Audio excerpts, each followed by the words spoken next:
The gunshot that shattered the mountain silence brought Elias Thorne running through the pines with his rifle already in hand, his massive frame moving with surprising speed through the snow-dusted underbrush of the Colorado Rockies in the autumn of 1876. He found her crumpled beside an overturned wagon, her dark hair matted with blood, her dress torn and muddied, one hand pressed against her side where crimson seeped through her fingers. 3 men lay dead nearby, their bodies already cooling in the mountain air. The woman's eyes fluttered open as his shadow fell across her, and instead of relief, he saw only resignation in those hazel depths. "Don't," she whispered, her voice barely audible. "Just leave me. They broke me long ago. There's nothing left worth saving." Elias Thorne stood 6 feet 4 inches tall, with shoulders broad enough to block out the sun and arms corded with muscle from years of trapping, hunting, and surviving alone in these mountains. His dark hair fell past his shoulders, wild and untamed like the land itself, and his weathered face bore the marks of a man who had chosen solitude over civilization.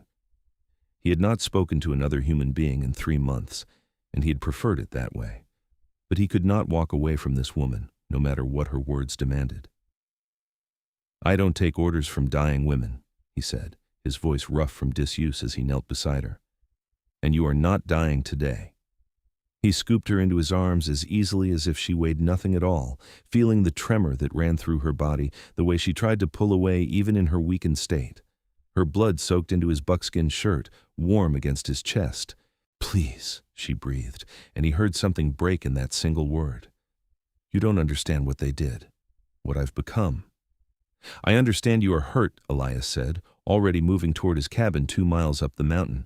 "The rest we can figure out after I stop you from bleeding to death." The woman fell unconscious before they reached his home, which was probably a mercy. Elias had built his cabin with his own hands 5 years ago, after the war had taken everything he loved and left him hollow. It was solid and well made, with a stone fireplace and sturdy walls that kept out the worst of the mountain cold.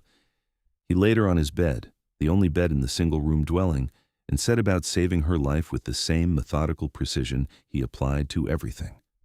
The bullet had passed through her side, missing anything vital by what looked like divine intervention or pure luck. He cleaned the wound with whiskey, stitched it closed with steady hands that had done this before on battlefields and in desperate situations, and bandaged it with clean linen he kept for emergencies. The head wound was less serious than it looked, though the bruising suggested she had been struck hard enough to stun her. As he worked, he noticed other marks, scars on her wrists, fading bruises on her arms, the kind of injuries that spoke of prolonged captivity and cruelty. His jaw tightened, but he said nothing. She would tell him or she would not. He had learned long ago not to force confessions from wounded souls. She slept for 2 days, fever-ridden and restless, crying out in languages he did not fully understand, though he caught enough Spanish and English mixed together to paint a picture he wished he could not see. He stayed beside her, cooling her forehead with damp cloths, making sure she drank water when she surfaced enough to swallow, and keeping the fire burning to ward off the early autumn chill that promised a harsh winter to come. On the 3rd morning, she opened her eyes fully and looked at him with complete awareness. "You should have let me die," she said, and her voice was steadier now, though still edged with that terrible resignation. Elias was cooking venison stew over the fire, and he did not turn around. "I have heard many ungrateful things in my life, but that ranks among the worst." "It's not about gratitude." She tried to sit up and gasped at the pain, falling back against the pillows. "It's about reality. They broke me. The men who took me, who kept me for 2 years, they broke something inside me that cannot be fixed, and now I'm just waiting for the next group to find me, to take me again. That's all I'm good for anymore." Elias turned then, fixing her with a stare that had made grown men flinch. "What is your name?" She hesitated, as if the answer might give him power over her. "Elena. Elena Vasquez." "Elena Vasquez, I am Elias Thorne, and I have one rule in my home. No one tells me what is broken beyond repair. I decide that for myself." He ladled stew into a wooden bowl and brought it to her. "You will eat, you will heal. Then you can decide what comes next." "You don't understand what they did," Elena said, but she took the bowl with shaking hands. "What they made me do, what they made me become." "I understand enough." Elias sat in the chair beside the bed, his massive frame somehow managing to convey patience despite his size. I understand that you fought them. I saw the men you killed before you collapsed. That does not look like someone who is broken. That looks like someone who is surviving. Elena's eyes filled with tears, but she blinked them back fiercely. I killed them because they were taking me back to Garrett Sloan and his gang in New Mexico. They took me from my family's ranch 2 years ago, murdered my parents, burned everything. They kept me as their prize, passing me between them, using me however they wanted. I escaped 3 months ago, been running ever since. Those men you found dead, they were sent to bring me back. The stew trembled in her hands, and Elias gently took the bowl from her before she spilled it. Then they failed, and Garrett Sloan will have to accept that loss. You don't know him. Elena's voice dropped to barely a whisper. He doesn't accept losses. He'll send more men. He always does. And when they find me, they'll kill anyone who helped me. Elias smiled then, and it was not a pleasant expression. Let them come. These mountains are mine, and I know every trail, every pass, every place where a man might hide or a man might die. I have survived alone here through 5 winters, fought off bears and mountain lions and desperate outlaws. I do not fear Garrett Sloan or any man he might send. You should, Elena said, but some of the resignation had left her voice, replaced by something that might have been the faintest spark of hope. Over the following weeks, Elena healed slowly. The wound in her side closed clean, and the bruises faded to yellow and green before disappearing entirely. Elias gave her his bed while he slept on a bedroll near the fire, and he never once made her feel uncomfortable or threatened. He cooked for her, brought her water, and respected the boundaries she set without question. She watched him carefully at first, waiting for the moment when he would demand payment for his kindness, when he would expect her to give him what other men had taken by force. But that moment never came.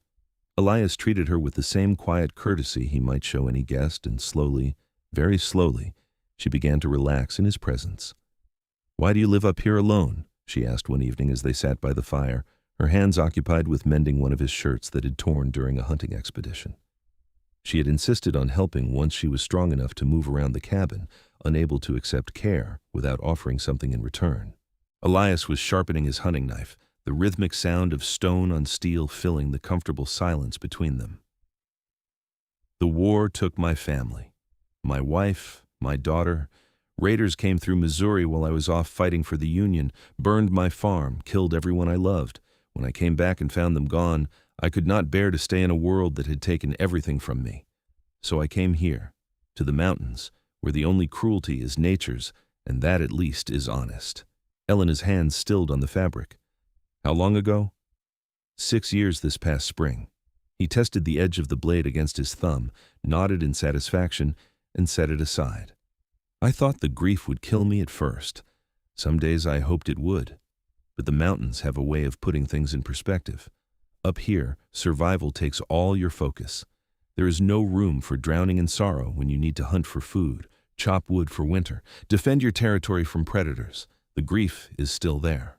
But it has become manageable. Part of me, like a scar rather than an open wound. Do you ever think about going back? Elena asked. To civilization, to other people? Sometimes.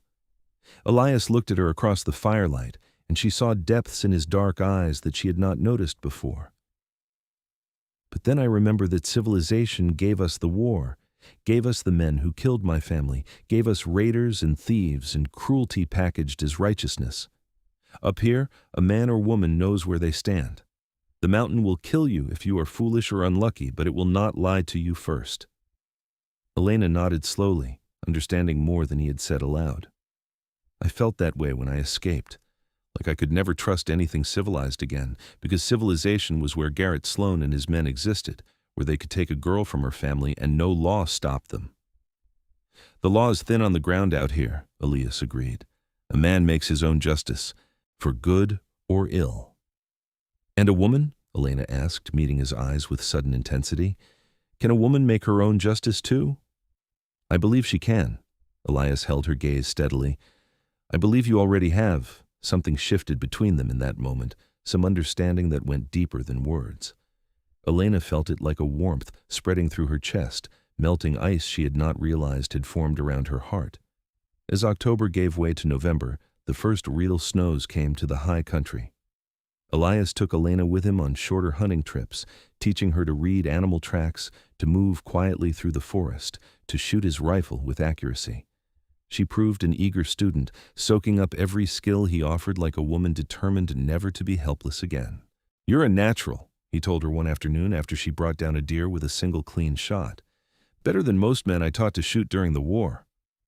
Elena smiled, a real smile that transformed her face and made Elias's breath catch unexpectedly.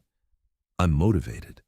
I never want to be taken by surprise again, never want to be powerless." They field-dressed the deer together, working in comfortable synchronization, and Elias found himself noticing things about her he had tried not to see before. The graceful economy of her movements, the way she bit her lower lip when concentrating, the quiet strength that had survived horrors that would have destroyed lesser people. He was falling in love with her, and the realization terrified him. He had thought his heart died with his wife and daughter, that whatever capacity he had for love had been burned away in the ashes of his Missouri farmhouse. But Elena was awakening something he thought long dead, and he did not know whether to embrace it or run from it. Elena was fighting her own battle. She found herself watching Elias when he worked, admiring the play of muscles across his broad back, the careful gentleness of his large hands, the way he moved with such confidence and capability through his world. He made her feel safe in a way she had not felt since before Garrett Sloan destroyed her life. But more than that, he made her feel seen. Not as a victim, not as a broken thing, but as a whole person capable of strength and choice and growth. When he looked at her, she did not see pity or lust or contempt in his eyes. She saw respect, and it was more intoxicating than any liquor. "Elias," she said one evening as they sat by the fire, the wind howling outside as an early blizzard battered the mountains, "can I ask you something?" "Always. Why did you refuse to believe me when I said they broke me? That first day when you found me, you just dismissed it like I didn't know my own mind." Elias was quiet for a long moment, staring into the flames. "Because I have been broken," he finally said. "After my family died, I was shattered into so many pieces I could not imagine ever being whole again. I came to these mountains fully intending to die, one way or another, but I survived anyway. And slowly, without noticing it happening, I healed. Not completely, not back to who I was before, but into someone new, someone who could carry the weight of what happened and keep walking forward." He turned to look at her, his expression intense. "When you said they broke you, I heard my own voice from 6 years ago, and I knew that if someone had believed me then, had accepted my brokenness as permanent, I would be dead. So I refused to believe you, not because I dismissed your pain, but because I know that broken things can heal if given time and safety and reason to try." Elena felt tears streaming down her face before she realized she was crying. "I want to believe that," she whispered. "I want to believe I can be more than what they made me." Elias crossed the small space between them and knelt beside her chair, taking her hands in his much larger ones. "You already are more than what they made you. You are Elena Vasquez, survivor, fighter, woman who killed 3 armed men while wounded and bleeding. You are fierce and brave and stronger than you know. What they did to you was evil and wrong, but it did not define you. You define yourself." Elena threw her arms around his neck, burying her face against his broad shoulder, and sobbed out 2 years of horror and pain and fear she had never allowed herself to fully release. Elias held her with infinite gentleness, his powerful arms a shelter rather than a prison, and let her cry until she had no tears left. When she finally pulled back, exhausted but somehow lighter, she found him watching her with an expression that made her heart stutter. "Elias," she breathed, and then his lips were on hers, tentative and questioning, giving her every opportunity to pull away. But Elena did not pull away. Instead, she kissed him back with a desperation that had nothing to do with fear and everything to do with hope, with desire, with the sudden fierce need to claim something good and beautiful after so much ugliness. He responded with barely restrained passion, one hand tangling in her dark hair, the other settling at the small of her back to pull her closer. Elena felt the barely leashed strength in his massive frame, the way he held himself in check to avoid overwhelming her, and something hot and powerful uncoiled in her belly. "Wait," she gasped, breaking the kiss. "I need you to know that I want this, that I'm choosing you, not because I feel I owe you or because I'm afraid to refuse, but because I want you more than I've wanted anything in longer than I can remember." Elias's eyes searched hers, dark and intense. "Are you certain?" "Elena, I will wait as long as you need. I will wait forever if that is what you require. I need nothing from you except your presence and your safety." "I'm certain." Elena cupped his bearded face in her hands, marveling at how such a hard man could look at her with such tenderness. "I'm choosing this. I'm choosing you. Show me that intimacy can be something other than pain and fear. Please." He kissed her again, slower this time, thorough and deep, and then lifted her in his arms as if she weighed no more than a child. He carried her to the bed and laid her down with exquisite care, following her down to cage her body with his without crushing her under his weight. What followed was a revelation. Elias touched her with reverence, learning every line and curve of her body with patient dedication, and when she flinched or tensed at some movement that reminded her of past trauma, he stopped immediately, waiting for her signal to continue or change course. He gave her control, let her guide him, and when they finally came together, it was with mutual desire and trust in something that felt dangerously close to love. Afterward, Elena lay in his arms, her head pillowed on his broad chest, listening to the steady thunder of his heartbeat. "Thank you," she whispered. "For what?" His voice rumbled through his chest, a pleasant vibration against her cheek. "For giving me a choice, for making it beautiful instead of terrifying." She tilted her head to look up at him. "For refusing to believe I was broken beyond repair." Elias pressed a kiss to her forehead, his beard soft against her skin. "You were never broken, Elena, only hurt, and hurt can heal given time." They fell asleep tangled together, safe and warm while the blizzard raged outside. Winter settled over the mountains with brutal efficiency. The snows came deeper and more frequent, and Elias and Elena fell into a rhythm of survival and companionship that felt as natural as breathing. They hunted together, cooked together, maintained the cabin together. In the evenings, they sat by the fire, talking or reading from the small collection of books Elias had brought with him from his old life, or simply existing in comfortable silence. And at night, they came together with increasing passion and familiarity, learning each other's bodies and hearts with equal dedication. Elena felt herself transforming, becoming someone she had not imagined possible during her captivity. The nightmares that had plagued her began to fade, replaced by dreams of a future she was starting to believe might actually happen. She laughed more easily, smiled more freely, and allowed herself to imagine a life that extended beyond mere survival. "Ah." "I love you," she told Elias one night in early December, the words escaping before she could think better of them. "I know it's fast, I know we haven't known each other long, but I love you. You've given me back something I thought was lost forever." Elias rolled to face her, his expression solemn in the firelight. "I love you too, Elena Vasquez. From the moment I saw you lying there bleeding in the snow, refusing to give up even as you told me to leave you behind, I think some part of me was already falling. You are the bravest, strongest person I have ever known, and I would be honored to spend the rest of my life proving that you were never broken, only temporarily bent." Elena kissed him with all the love and gratitude and hope swelling in her chest. "Will you marry me?" she asked, surprising herself with the boldness of the question. "I know there's no preacher up here, no official way to do it, but in our hearts and before God in these mountains, will you be my husband?" "Yes."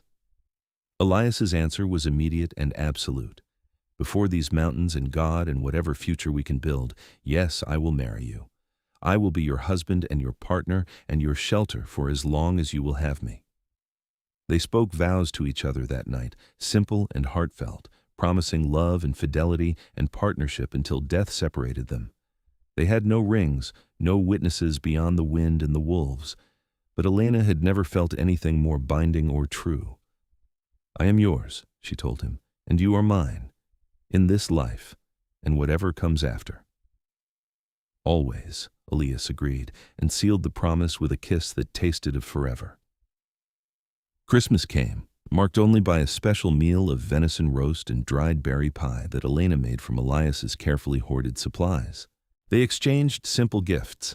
Elena gave Elias a new shirt she had sewn from buckskin and decorated with careful beadwork, and Elias gave Elena a hunting knife he had crafted himself, the handle carved from antler and engraved with her initials.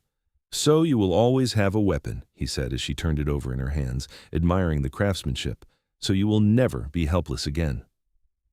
Elena tested the blade against her thumb, nodded in satisfaction, and tucked it into the sheath at her belt. "Thank you. It's perfect." They made love that night with the slow thoroughness of people who had all the time in the world, and Elena felt something settle deep in her soul. This was home. Not the cabin, but this man, this life they were building together in the wild places far from civilization's reach. January brought the deepest cold, temperatures that dropped below zero and froze the world solid.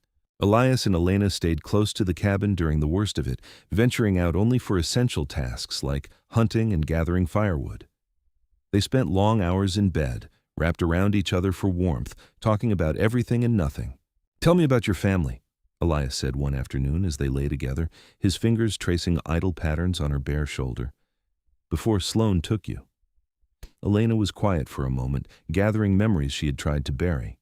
"My father was a rancher, originally from Mexico.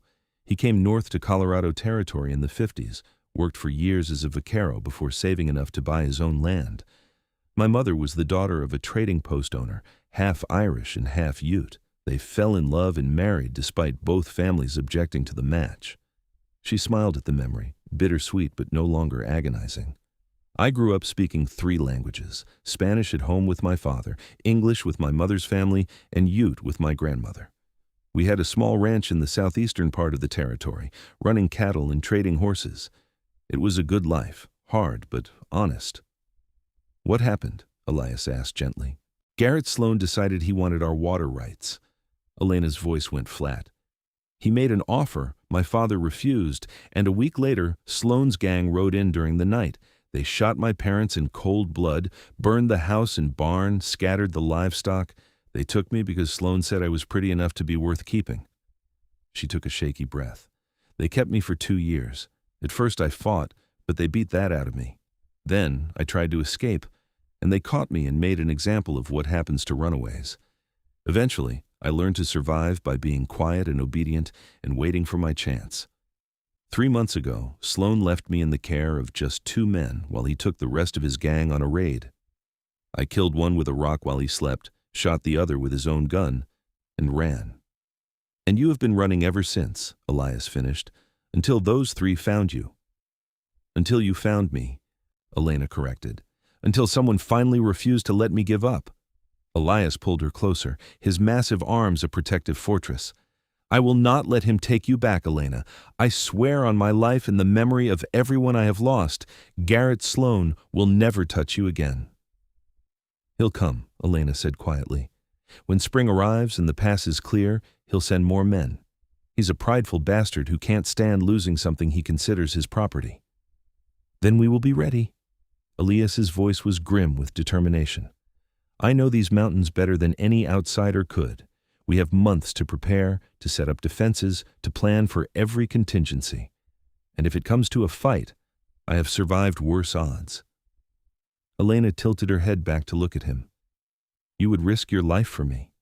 This peaceful existence you've built?" "I would risk anything for you," Elias said simply. "You are my wife in all the ways that matter.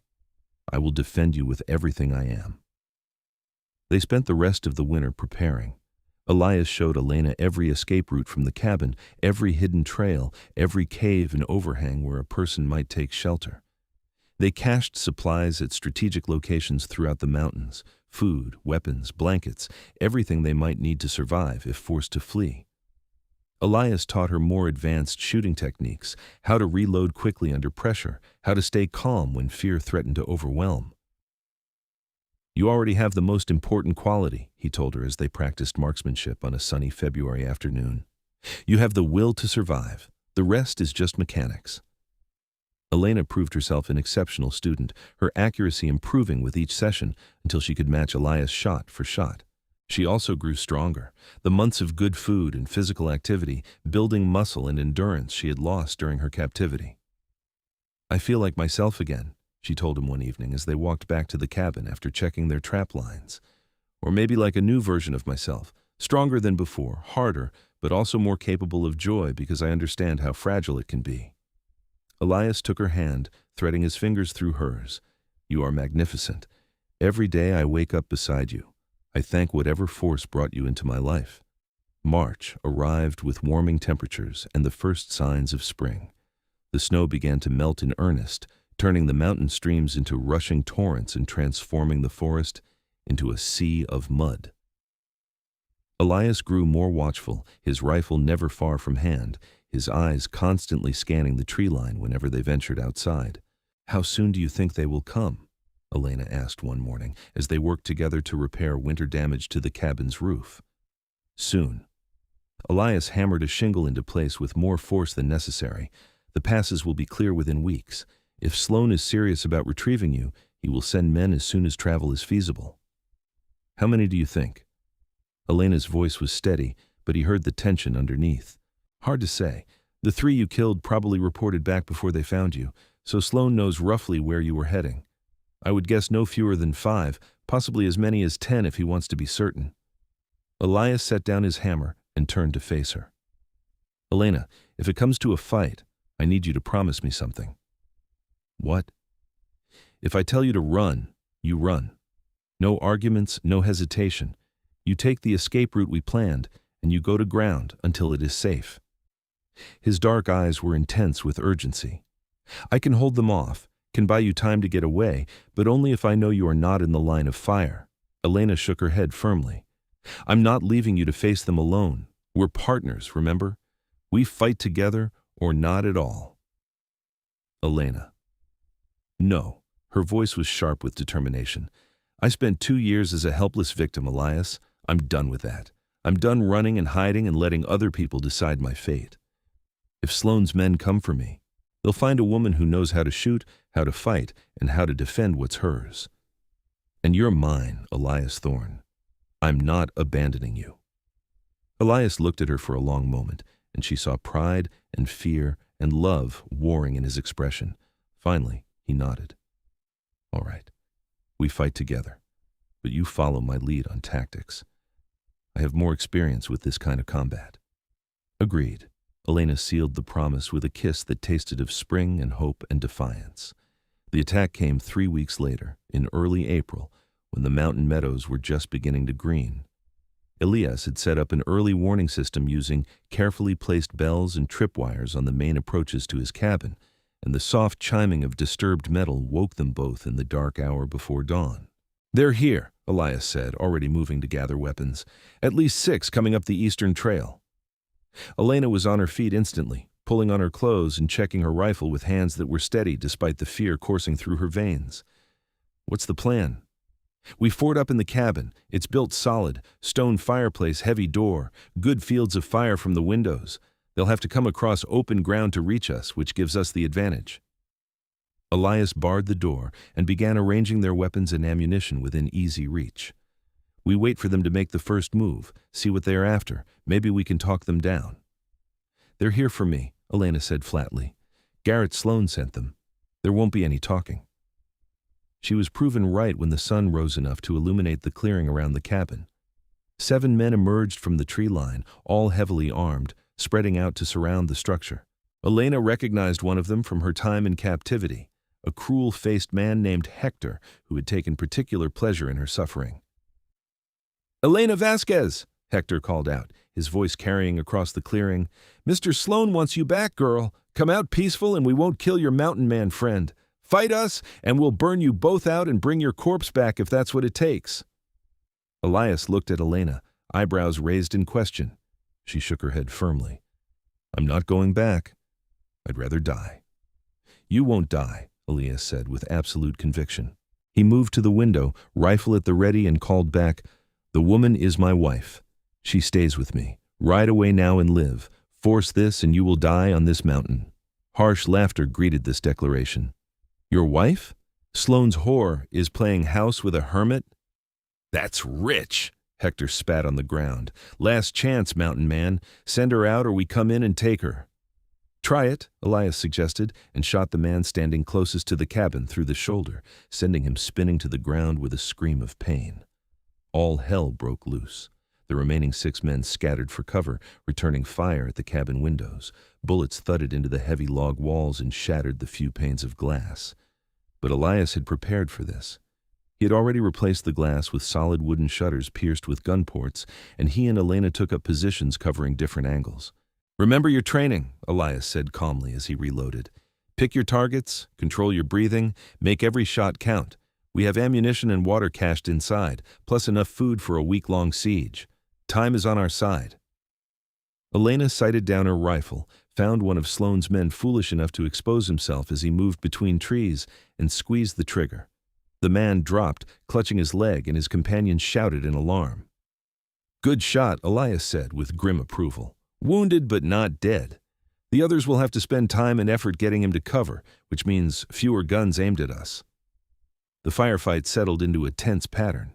Sloane's men would attempt to advance, Elias or Elena would drive them back with accurate rifle fire, and everyone would reload and reposition. The morning dragged into afternoon, and Elena began to hope they might actually survive this. Then Hector tried a new tactic. Under cover of suppressing fire from his remaining healthy men, he circled around to the back of the cabin and threw a torch onto the roof. "Fire!" Elena shouted, seeing smoke beginning to curl through the rafters. "They're trying to burn us out!" Elias swore viciously. "We have to put it out or evacuate. If we evacuate, we lose our defensive advantage." He made a split-second decision, grabbed the water bucket they kept inside for emergencies, and kicked open the back door. "Cover me!" Elena moved to the rear window and fired as fast as she could reload, forcing Sloane's men to keep their heads down while Elias scrambled onto the roof.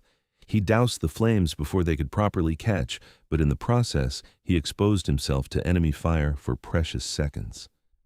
A bullet caught him high on his left shoulder, spinning him partway around. He dropped the bucket and nearly fell from the roof before catching himself, sliding down to land heavily in the dirt behind the cabin. "Elias!" Elena abandoned her post and ran to the back door, providing covering fire while he crawled inside. Blood poured from the wound, and his face was gray with pain, but he was alive. "Not as bad as it looks," he gritted out, though the blood soaking his shirt suggested otherwise. "Missed the bone, went clean through. I just need a bandage and I can keep fighting." "You need a doctor," Elena said, her hands shaking as she cut away his shirt to expose the injury. "This is bad, Elias. No doctors for 2 days' ride, and I am not leaving you to face them alone." He grabbed her wrist with his good hand, his grip still strong despite his injury. "Bandage it tight, give me laudanum for the pain, and I will keep shooting. We can outlast them." Elena worked quickly, cleaning and binding the wound as best she could with the supplies at hand. She gave him a measured dose of laudanum, enough to dull the pain without clouding his judgment, and helped him back to his firing position.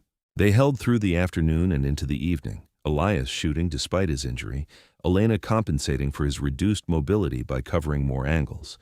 2 more of Sloane's men went down, one dead from a shot to the chest, the other wounded badly enough that he was out of the fight. As darkness fell, Hector called out again, "This is pointless. Sloane will just send more men. You can't fight all of us forever." "I can fight today," Elena shouted back, her voice ringing with defiance. "And tomorrow, and every day after that. I will never go back. I will die free before I live as a slave." "Stupid bitch," Hector snarled. "Fine, burn with your mountain man, but know that you could have saved him by surrendering." The second fire attempt came an hour later, better coordinated. Multiple torches thrown from different angles, too many for Elena to fight alone while also keeping Sloane's men pinned down. The roof caught properly this time, flames spreading quickly through the dry wood. "We have to evacuate," Elias said, his voice slurred from laudanum and blood loss. "Take the east escape route, the one that leads to the cave system. We can lose them in the dark." Elena grabbed their emergency pack, slung both rifles over her shoulder, and helped Elias to his feet. He swayed dangerously, but his jaw was set with determination. They burst through the front door together, Elena firing one-handed to scatter Sloane's men while supporting Elias with her other arm. They made it to the tree line before Hector realized what was happening and organized pursuit. But Elena knew these trails now, had spent months learning every rock and route under Elias's patient instruction. She led them deeper into the forest, moving as quickly as Elias's condition would allow, and when they reached the cave entrance she had hidden carefully, she pulled him inside and collapsed the concealing brush behind them. The cave system extended deep into the mountain, a labyrinth of passages that Elias had explored thoroughly during his years of solitude. Elena navigated by memory and feel, dragging Elias deeper until she was certain they could not be easily found. She settled him in a small chamber where they had cached supplies, built a tiny fire using dried moss and twigs that produced minimal smoke, and examined his wound by the flickering light. It was worse than she had thought. The bandage was soaked through, and Elias's skin was cold and clammy. He was going into shock, and without proper medical care, he might die in these caves, even if Sloane's men never found them. "Elena," he whispered, his eyes struggling to focus. "You need to leave me. Go deeper. Wait them out. Survive." "Shut up," Elena said, her voice breaking. "I'm not leaving you. You refused to believe I was broken, so now I refuse to believe you are dying. We are getting through this together, do you hear me?" She cleaned the wound again with the last of their whiskey, packed it with clean moss to slow the bleeding, and bound it as tightly as she dared. She wrapped him in both their blankets and lay down beside him, sharing her body heat while she stroked his sweat-soaked hair and told him every story she could remember from her childhood, keeping him conscious and focused. "Tell me about your daughter," she said when her own stories ran out. "You've mentioned her but never told me about her. What was her name?" "Sarah," Elias breathed, a smile ghosting across his pain-tightened face. "Sarah Rose Thorne. She was 7 when she died. Looked just like her mother, blonde hair and blue eyes, but had my stubborn streak. Wanted to learn everything, do everything. She used to follow me around the farm, asking 1,000 questions and getting into mischief."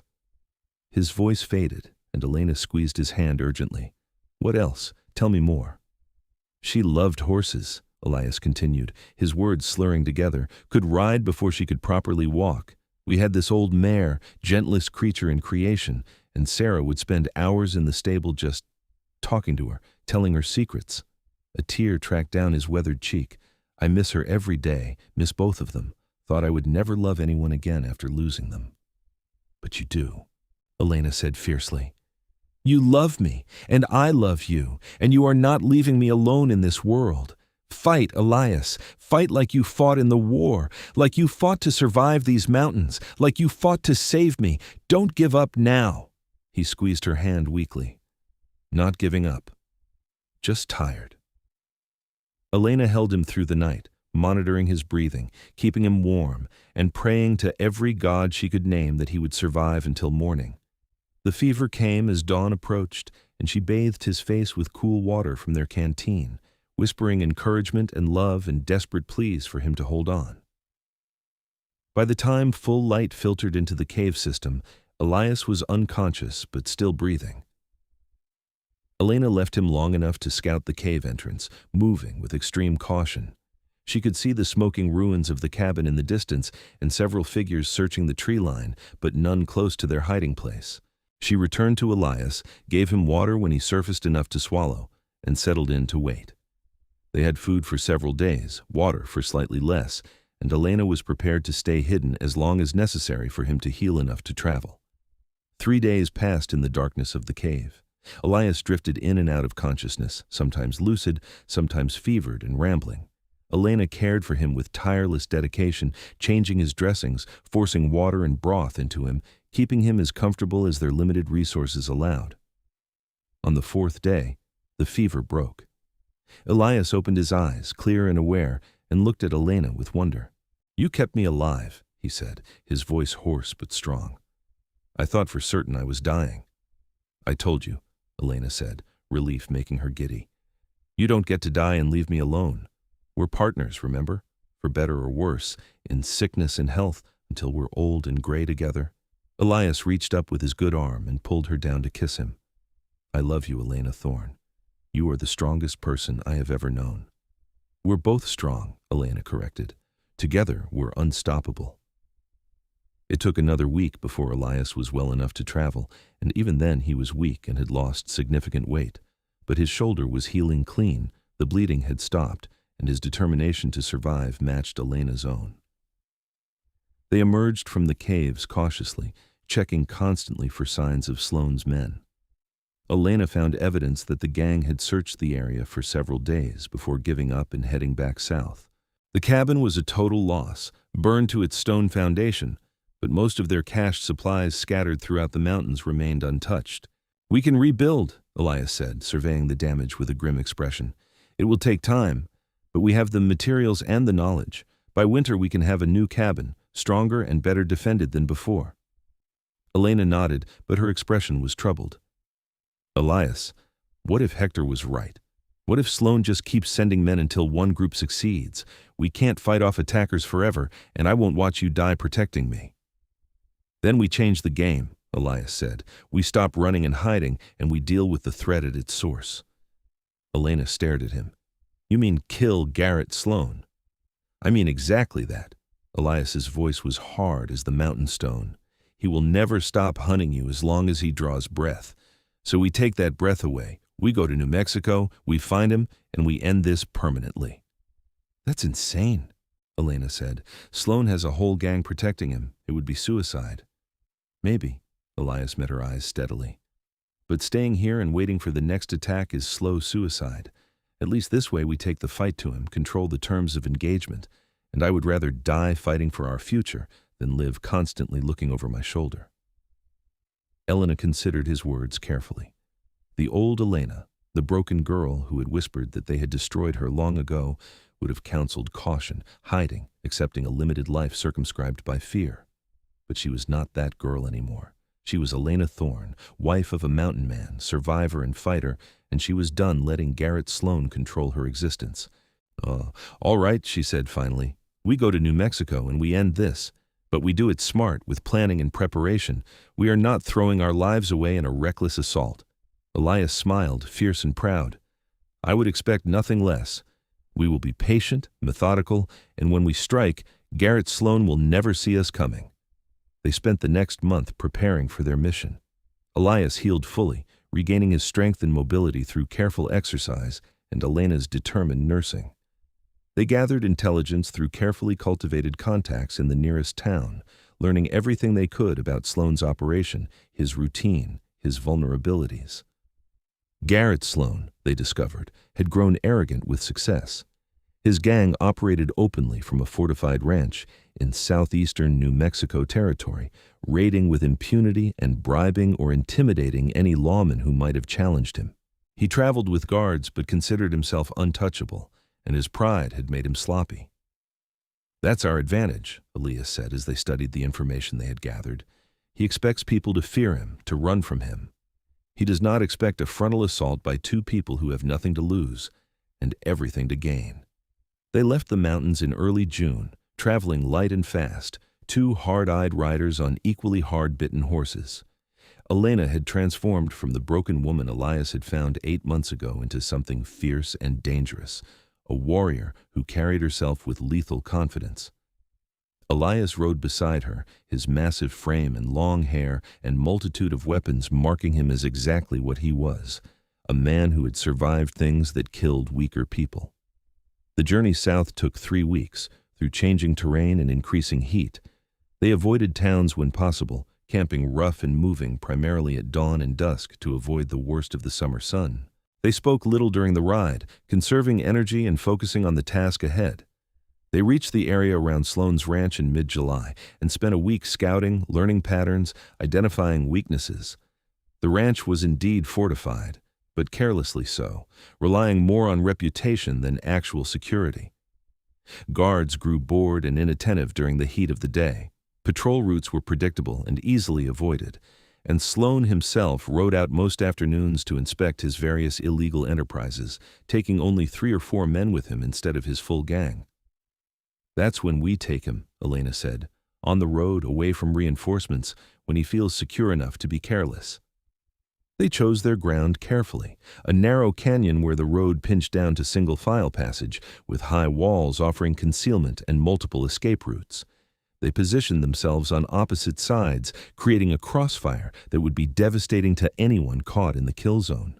The waiting was the hardest part.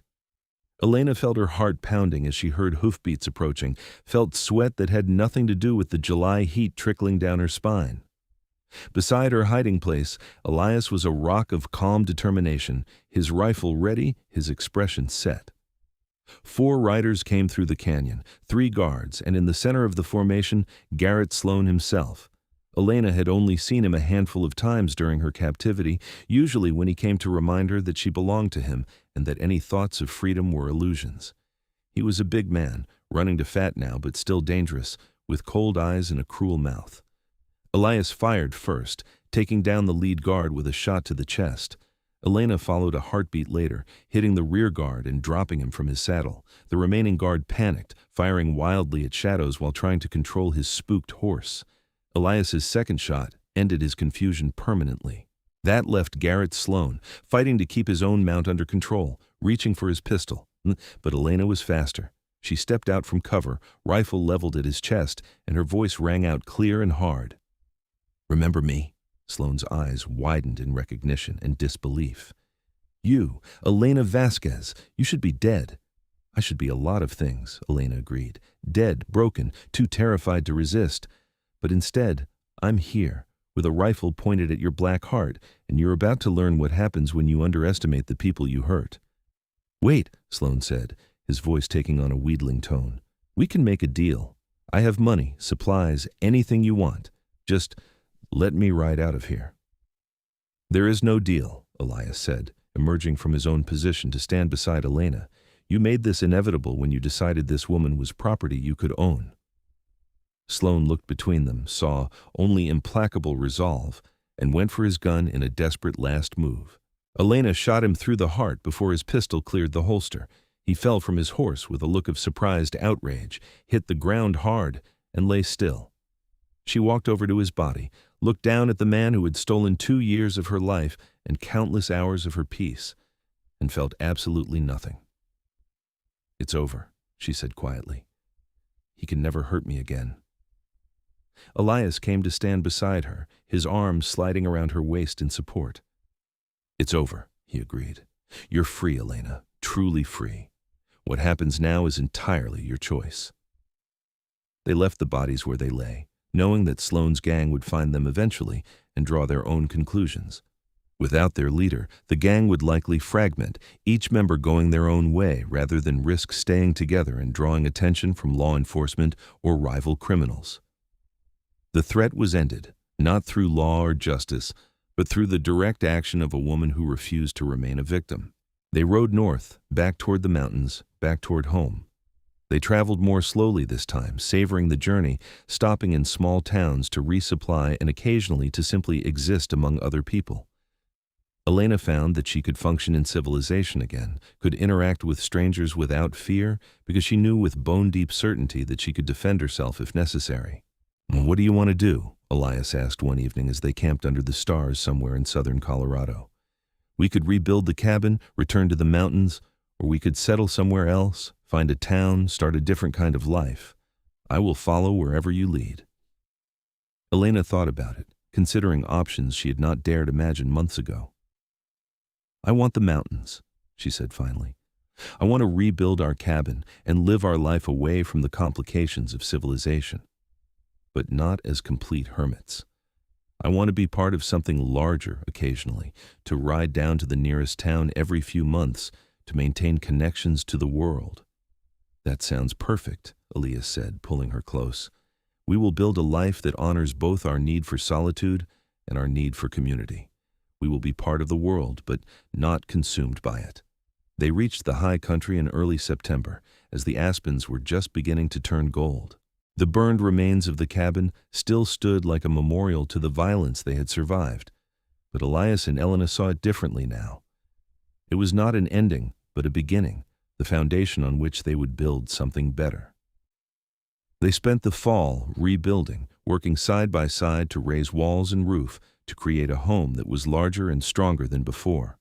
Word of their return spread through the sparse mountain community, and to Elena's surprise, neighbors she had not known existed showed up to help. A trapper who lived 15 miles to the north arrived with extra timber. A prospector from the next valley over brought glass for proper windows. A Ute family that traded in the region provided furs and offered advice on the best locations for winter hunting. "You have friends," one of the Ute women, named Morning Rain, told Elena as they worked together to chink gaps in the cabin walls with mud and moss. Elias was always respected, even when he wanted solitude. Now that he has you, people want to know you too, want to be part of your circle. Elena felt something warm bloom in her chest at the words. I would like that. I spent so long being isolated, first as a captive and then as a survivor. It would be good to have friends, to be part of a community again. By the time the first snows came in November, the new cabin was complete and provisioned for winter. It was larger than the original, with a sleeping loft and a separate room for storage, real windows with shutters, and a stone fireplace large enough to heat the entire space. Elias and Elena moved in and christened their new home the way they had their marriage, with vows and kisses and lovemaking that felt like a celebration of everything they had survived and everything they were building together. Winter passed peacefully, the two of them snug in their cabin while the storms raged outside. They made love frequently, read books, talked for hours, and simply enjoyed the luxury of safety and partnership. Elena's nightmares faded almost entirely, replaced by dreams of the future. In late February, Elena realized she was pregnant. She told Elias one evening after dinner, watching his face carefully to gauge his reaction. I'm carrying your child, she said simply. Due sometime in September if I'm calculating correctly. Elias went very still, his dark eyes widening. A child. Our child. His voice was rough with emotion. Elena, are you happy about this? I know after everything you have been through, bringing a child into the world might feel overwhelming. I'm terrified, Elena admitted, but also happier than I ever thought possible. This baby is proof that I survived, that Garrett Sloan and his gang did not destroy me. This is our future, Elias. The family we're building together. Elias crossed to her and knelt beside her chair, taking both her hands in his. I will be the best father I know how to be. I will protect this child and love them and teach them everything I know about surviving and thriving in this world, and I will protect and love you, Elena, for as long as I draw breath. Elena kissed him, tasting salt and realizing they were both crying. We're going to be all right, she whispered. Better than all right. We're going to be happy. The pregnancy progressed smoothly through the spring and summer. Morning Rain and several other women from the mountain community visited regularly, bringing supplies and advice, teaching Elena the traditional ways of childbirth and infant care. Elias hovered protectively, hunting extra meat to ensure Elena ate well, reinforcing the cabin to be even safer, and generally driving her crazy with his concern. I'm pregnant, not made of glass, she told him exasperatedly in August after he tried to prevent her from lifting a basket of laundry. I need to stay strong and active so the birth goes smoothly. I just worry, Elias said, looking sheepish. I lost my first wife and daughter. The thought of losing you and this child terrifies me beyond reason.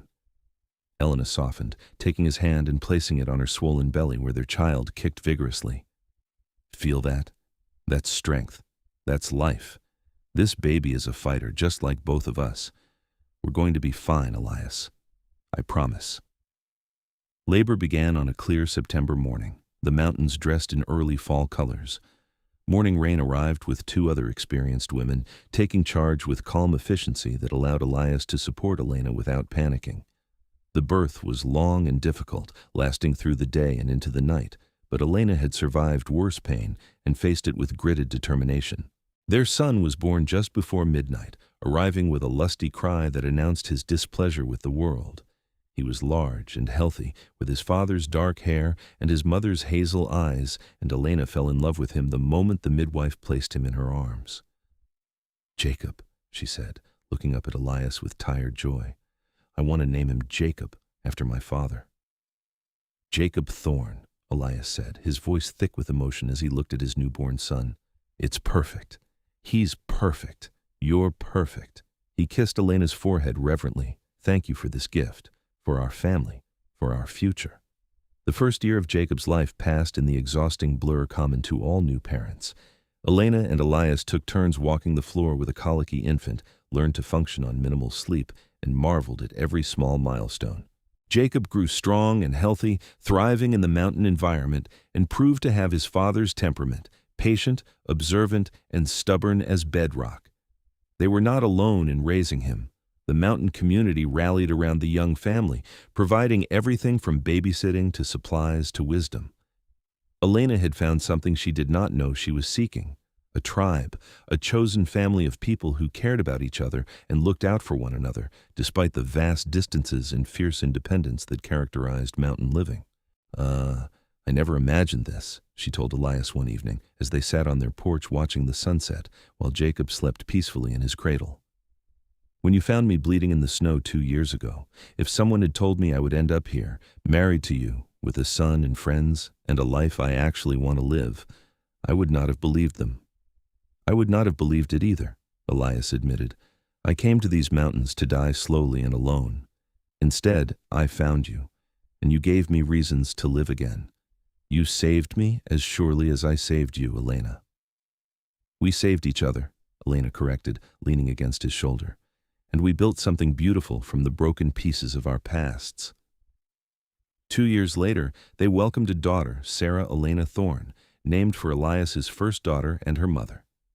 She arrived easily compared to her brother and proved to have her mother's fierce spirit from the moment she drew breath. Jacob, now a sturdy toddler, was fascinated by his baby sister and appointed himself her protector, a role he took with utmost seriousness. The years flowed past like the mountain streams, sometimes turbulent, often peaceful, always moving forward. Jacob and Sarah grew strong and capable, learning to ride and shoot and survive in the wilderness under their father's patient instruction, while Elena taught them reading and writing and the stories of their heritage. The cabin expanded as the family grew, eventually becoming a small compound of connected buildings. Elias's hair turned gray at the temples, and lines deepened around his eyes, but he remained powerful and protective, the rock on which his family built their lives. Elena grew into her strength, becoming a woman respected throughout the mountain region for her wisdom, her marksmanship, and her willingness to help anyone in need. They took in other strays over the years: a young woman fleeing an abusive marriage, a runaway boy escaping an orphanage, a family burned out by raiders. Elias and Elena offered shelter, safety, and the same refusal to accept brokenness as permanent that had defined their own relationship. Some stayed, becoming part of their extended community. Others moved on once they healed, but they never forgot the mountain man and his wife who had given them hope when they had none. 20 years after that day when Elias found Elena bleeding in the snow, they stood together on their porch watching the sunset. Their children were grown now. Jacob newly married to a woman from a nearby settlement, Sarah courting a young prospector with serious eyes and gentle hands. The mountains had worn smooth some of the sharp edges of their past traumas, but the strength forged in that pain remained. "Do you ever regret it?" Elena asked, her hand finding Elias's as naturally as breathing. "Refusing to believe me that day when I said they had broken me?" Elias turned to look at her, his dark eyes still intense despite the gray in his hair. "Never. Not for a single moment. You were the best decision I ever made, Elena Thorne. The best gift the mountains ever gave me." "You gave me my life back," Elena said, squeezing his hand. "You gave me love and family and purpose when I thought those things were lost forever. You refused to let me give up, and because of that, we built something extraordinary." "We did," Elias agreed, "and we're not done yet. We have grandchildren to spoil, more strays to take in, more adventures to have. I plan to love you for at least another 40 years. Elena laughed, the sound still as bright and genuine as it had been when she first learned to trust happiness again. "Only 40? I was planning on at least 50. "Deal," Elias said, and sealed it with a kiss that tasted of forever and the wild wind that blew down from the high peaks. Their story became legend in the mountains, told around fires on cold nights: the mountain man who refused to believe a woman was broken, and the woman who proved him right by becoming stronger than steel. They lived long lives filled with love and purpose, and when they finally passed, decades later within months of each other, they left behind a legacy of hope and healing that touched generations. But that evening, watching the sunset together after 20 years of marriage, they were simply Elena and Elias, two people who had found each other in the darkness and built a light strong enough to last a lifetime. The mountains rose around them, eternal and unchanging, and in their cabin behind them, the sounds of family and home spoke of everything they had survived and everything they had created together. Elena's words from that first day, "They broke me long ago," had been transformed from truth to lie by the simple act of one man's refusal to accept her assessment and her own determination to prove him right. She had not been broken, only bent, and in the healing, she had found a strength she never knew she possessed. The Wild West was a hard land that broke many people, but it also forged the strong into something unbreakable. Elena and Elias were proof of that, living testaments to the power of love, stubborn determination, and the refusal to let cruelty have the final word. Their happily ever after was hard-won and all the more precious for it, a fairy tale written in gunpowder and blood and mountain stone, but a fairy tale nonetheless. As the stars began to emerge in the darkening sky, Elias pulled Elena close, and she rested her head against his broad shoulder, feeling the steady rhythm of his heartbeat and the warmth of his embrace. Tomorrow would bring new challenges, new joys, new moments to navigate together. But tonight, they simply existed in the peaceful culmination of a love story that began with a man finding a wounded woman in the snow and refusing to believe that broken was the same as beyond repair. They had proven, through years of dedication and partnership, that healing was possible, that love could triumph over trauma, and that two people with nothing but determination and each other could build a life worth living in even the wildest and most unforgiving places.